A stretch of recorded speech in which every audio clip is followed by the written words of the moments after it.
awesome stories? Know more about animals.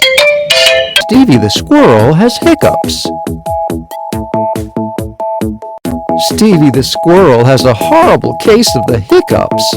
He hiccups all the way home.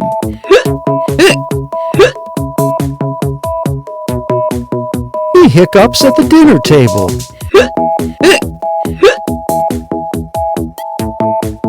Try drinking a glass of water upside down. Stevie's sister tries not to laugh.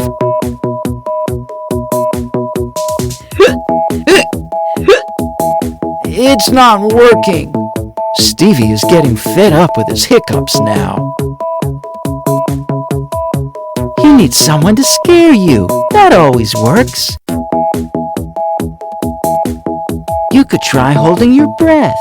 Hold it till they're gone, like this. Stevie's sister jumps down from her chair and takes a big breath in, puffing out her cheeks. Sis, are you okay?